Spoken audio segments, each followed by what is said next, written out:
Well, no, because think about it. When you're talking regulations or the redistributing comes along, who's going to get the most preferential regulations or who's going to get the money? Whoever has the best lobbyists. So the big businesses end up benefiting from regulations. Philip Morris lobbied for and is benefiting from federal regulation of tobacco. And I promise you, Goldman Sachs is going to be at the table a lot more than any community banks when it comes to financial regulation. So more regulation opens a door for big business to come in, push regulations that crowd out smaller businesses, and lobby for the subsidies that will, prop them up even if their businesses have failed in the free market.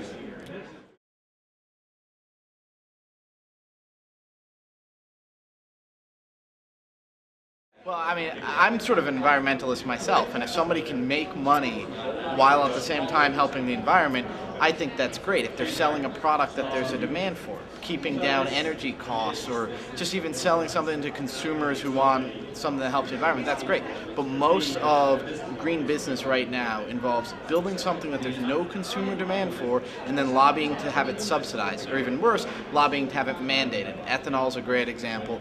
Wind energy is another example. The cap and trade, there are lots of corporate interests who are dealing in carbon credits, a worthless commodity unless you get it mandated. So the science of global warming doesn't matter. GE stands to get rich off of cap and trade, and that's why it has had momentum for the last year.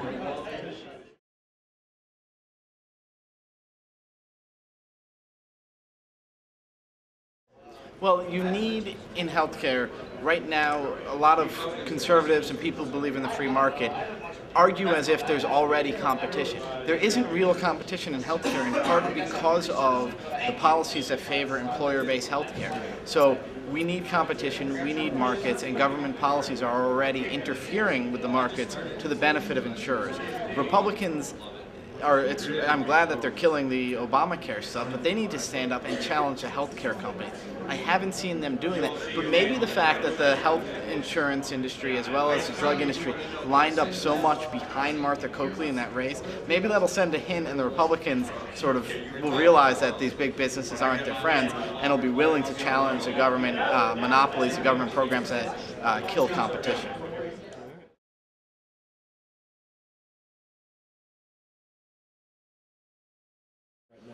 Well, right now, what I see today is that if I'm a Republican candidate, I'm a little worried about what's going on at CPAC. I'm a little worried that there might be a primary challenge to me because I voted for the bailout or something, and that's great. I mean, I think as a conservative and a free market guy, I want every Republican lawmaker to wake up a little nervous that he's going to lose the support of people who believe in limited government, and I think that that's the atmosphere here at CPAC.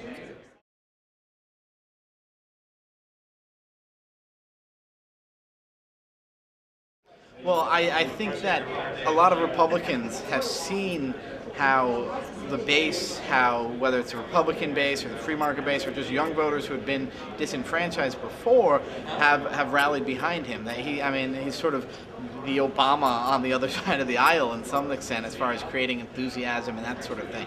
And that can have the effect of either drawing into the political system candidates who identify with Ron Paul and encouraging them to run, or just pressuring the current incumbents to look a little towards this guy who's been on the fringes of the U.S. House of Representatives, look towards him as a recipe for actual electoral success.